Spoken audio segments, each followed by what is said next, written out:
Jada Badu is the CEO of Uber Ghana, responsible for driving the company's strategy, operations, and stakeholder engagement while deepening Uber's contribution to Ghana's transport and technology ecosystem. In this role, she works closely with government partners, regulators, and earners to expand safe, efficient, and inclusive mobility across the country. Jada began her career as a commercial lawyer in London, working with a top UK law firm, and later in-house at Walmart, where her passion for business and strategy led her to transition beyond law. Before joining Uber, she worked in venture capital, identifying and supporting Ghanaian startups in education, health, and agriculture technology. She holds a first-class bachelor's degree from the University of London, an MPhil from the University of Cambridge, and an MBA from the University of Oxford. Jada is passionate about using technology to create opportunity and redefine how Ghanaians move, work, and connect. Morning. Thank you very, very much for your warm welcome and introduction. It is truly an honor to be here this morning. I am the fifth child and the only female. And so I always joke that I came into this world with an agenda, clearly. The parents kept trying until they got a female, and then I came, and you'll hear a bit more about why I feel I came with an agenda. Why I feel, despite my brothers, how proud I am of them and my parents, we need female representation. We need strong, robust female representation in all areas of this world. So I'll get into that as I speak. But my story starts, as you've seen, in London. I was born and raised there to Ghanaian parents. I've always considered myself Ghanaian too. And in a Ghanaian household, typically, I'm sure there are some women here who can relate. As the youngest female, my Ghanaian name is Efia. My brothers told me I was born to serve them. That's why I came last. You were born just for us. So you need to learn to cook, to clean, all of these things. And of course, these life skills are important for them and for me. But that's the start that I had. It was a very traditional household. My mom was an educator. She's still with us, a teacher. My dad was an accountant. And the differentiator there between the life I have now and the life I could have had was education. Because despite being brought up in a very traditional household with very fixed gender roles and expectations, the expectation simultaneously was that I should be educated to the highest degree possible and make something of myself. You don't often get these two coexisting. And being the only girl and the last born, despite my mom's very, very traditional views, I think this woman poured everything she had left into this last child to make sure that I'd be able to stand shoulder to shoulder with my brothers. And if this is a contest, which it isn't, I think it's fair to say that I won.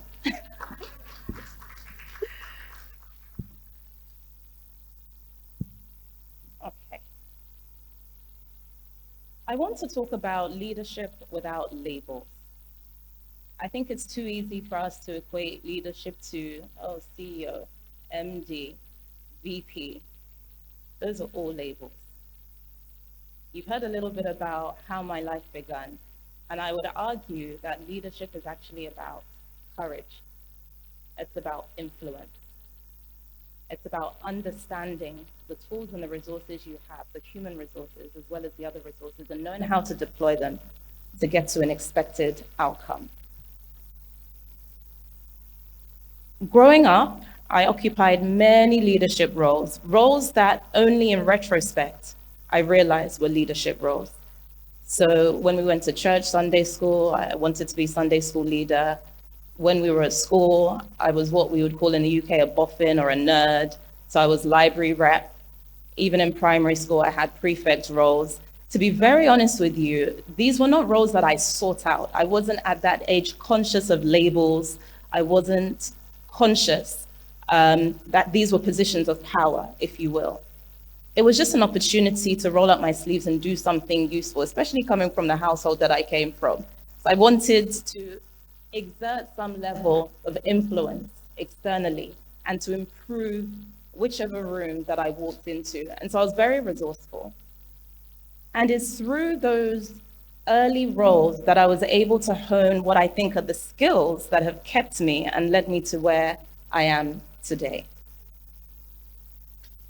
You see, leadership isn't always about wielding hard power, especially in the world that we live in today, where we have the likes of Trump doing what Trump is doing, and I'm sorry to any Trump supporters here. We are very used to seeing hard power. And I'm also not equating hard power with the masculine and soft power with the feminine, because you get both.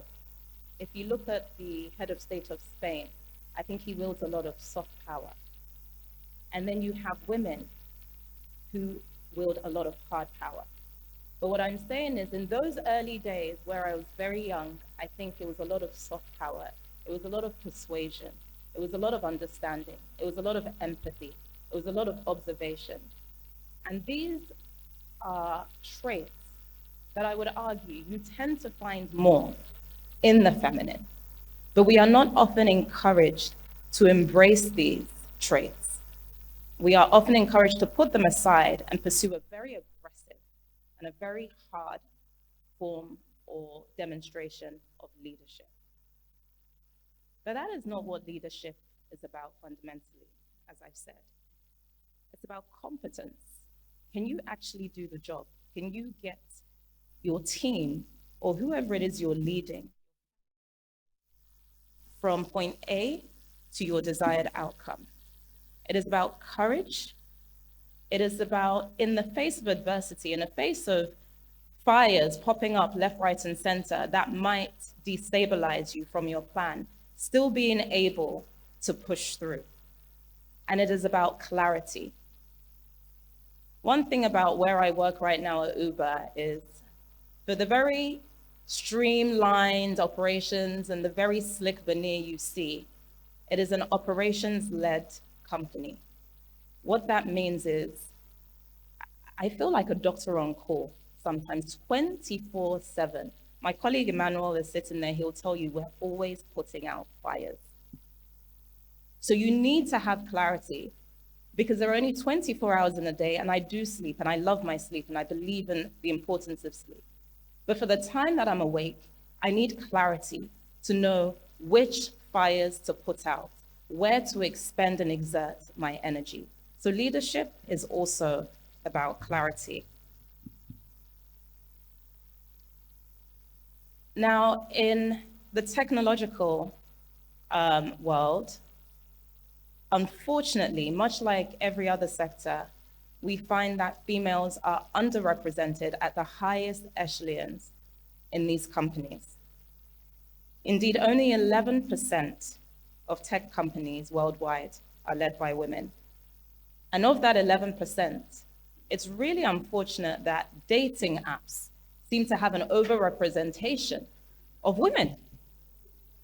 Indeed, 2 of the most popular dating apps in this world were started by women. One, because of safety. That's where you find most women in tech, or the largest proportions represented. Otherwise, you're looking at a mere 11%. None of the big 5 tech companies, that's the FANG companies, Facebook or Meta, Apple, Amazon, Netflix, and Google, have had a female CEO. This is telling, and it speaks to the fact that despite how far we've come, we've still got a heck of a long way to go. Women make up 49.7% of the world population. So don't let anyone fool you young ladies. The men actually outnumber us globally. But you never see that representation or anything close to it in these companies. I would argue that it's because of backgrounds where we have been taught to focus on the domestic.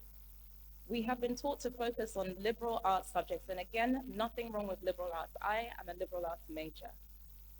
My venture into tech came very, very late in my career.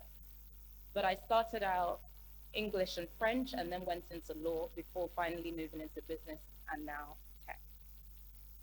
But that was something that was actually actively encouraged growing up. My father was an accountant and told me, apologies for anyone who doesn't speak Tree, he said, if you would your maths, yeah. Korea, bia maths, don't go near it. What would your English? Stay in your lane. The translation is, don't bother with maths. And actually, my maths wasn't bad. I was in the top group, but I was at the bottom of the top group. But my brothers, on the other hand, one who was actually in the bottom group, was told, no, you can be an economist, you can be a scientist, you can be an accountant. How? With those grades. And he's neither of those things today. And I am in tech.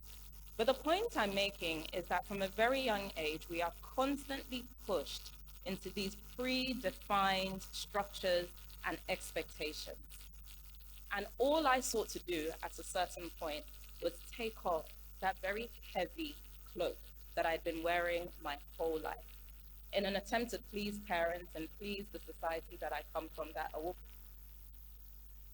a woman's place is in law, a woman's place is in the kitchen, all of those labels I had.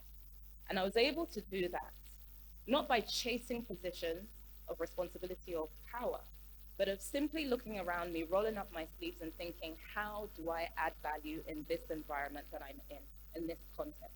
And I really want that to be at the forefront of every woman's mind.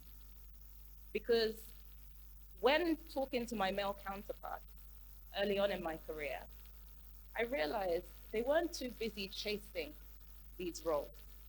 Where they are now, they just wanted to make a difference. They just wanted to solve that problem. They just wanted to get that job done.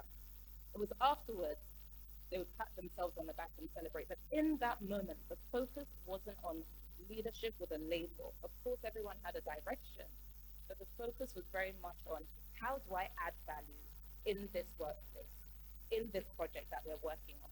How do I get us to finish this quickly, efficiently, cost effectively? And so I think it's very important as women that instead of focus on the long term and the label that comes with it, finding purpose and use wherever it is we're placed, with or without the label.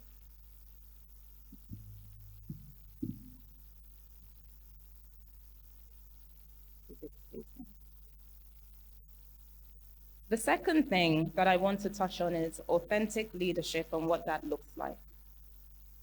We are often told to bring your full self to work, and here many of you in this room will disagree with me because I don't believe that you should take your full self to work. I believe you should take your best professional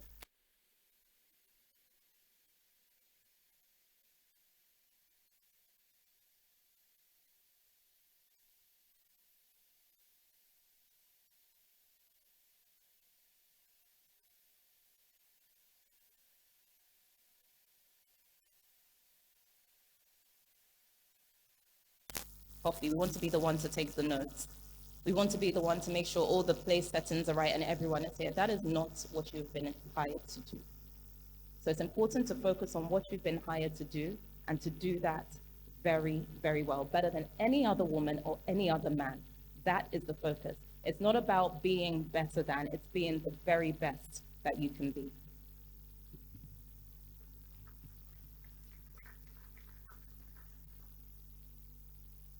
In terms of practical lessons as to what this looks like, it's about speaking up, it's about taking space, and it's about making decisions that are sound, data.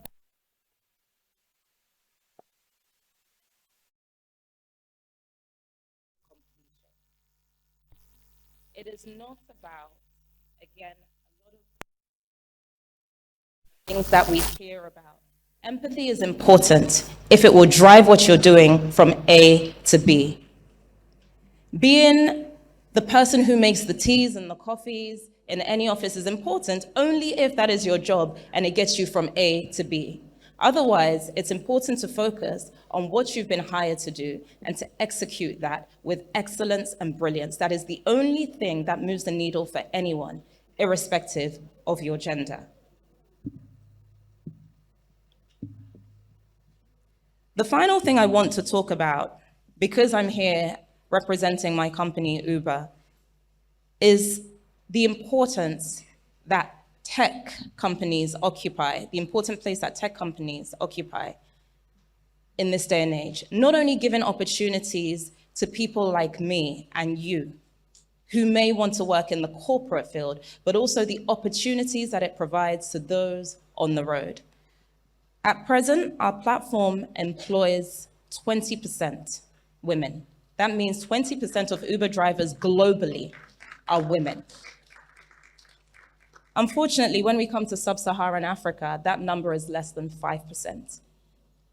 And we need to ask ourselves why, in a region where unemployment levels are high, where female empowerment is constantly at the forefront of conversations, this number isn't higher. I think some of this goes back to what I said before about typical gender roles that we are encouraged to espouse. But I also think we can do more to promote the opportunities targeted to women.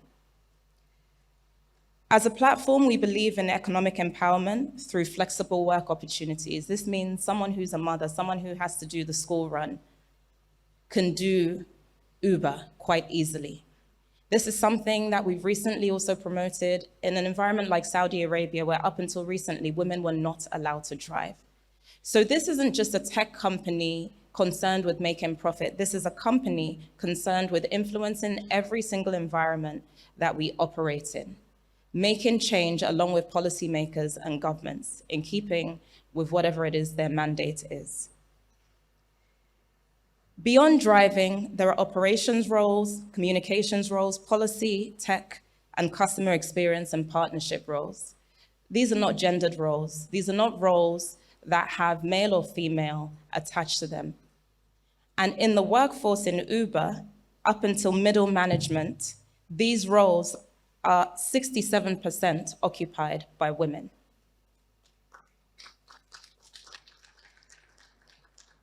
As well as working for Uber, be it as a driver or in the corporate field, skills developed through platform work, such as digital literacy, customer service, data awareness, and entrepreneurship, are skills that, across all tech companies, we seek to promote internally.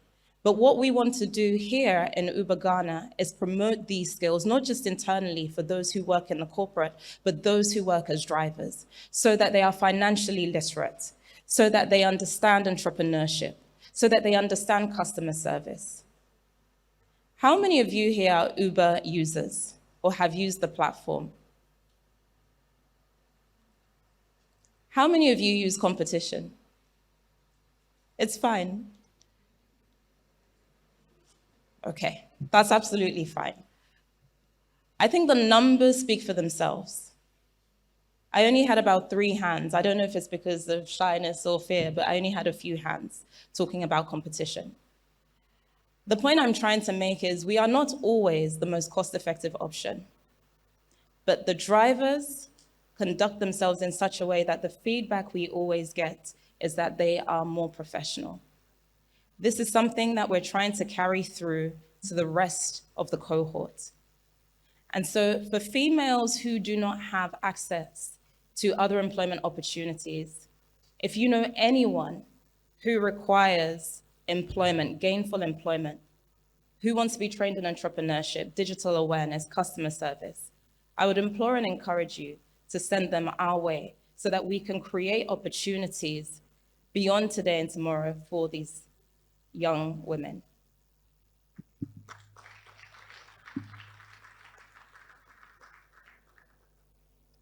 Finally, I want to say to women here, just like myself, I didn't wait to be chosen.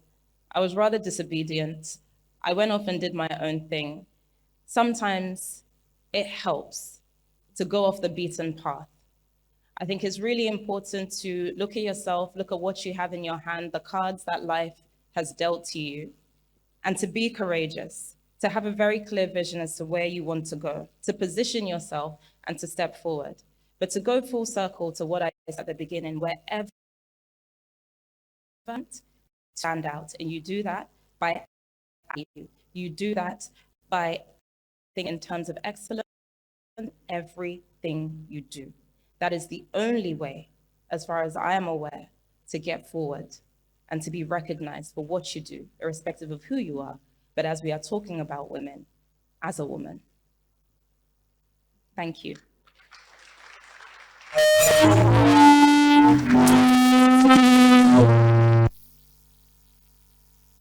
Sure, do it better, do it better. Please don't go. Please do it better for her. All right, thank you very much. Quick one. You said you are the fifth child. How many boys? 4. My math's okay. It's working. At this moment, I'm the 107th child. Yeah, because all the people here are ladies. So I'm trying to replicate us so that I will be the only gentleman in the house here. But one quick thing that you said that really got us striking. You stand out wherever you find yourself. One. And then the dating apps are dominated by women. And in this moment, we have a lot of women in this hall. 3. I just want you to know that because there are a lot of females in this auditorium, with you leading it, you are making technology very, very user-friendly. I thought you were going to clap for it because when we started tech, the classrooms were always filled by young boys, and you hardly see females in there. But for now, you have made it very, very user-friendly. So another round of applause for you and the team that have been making that. Thank you so much, and I'm a regular user of Uber. Thank you very much. Thank you. Let's give her a round of applause as she takes a seat.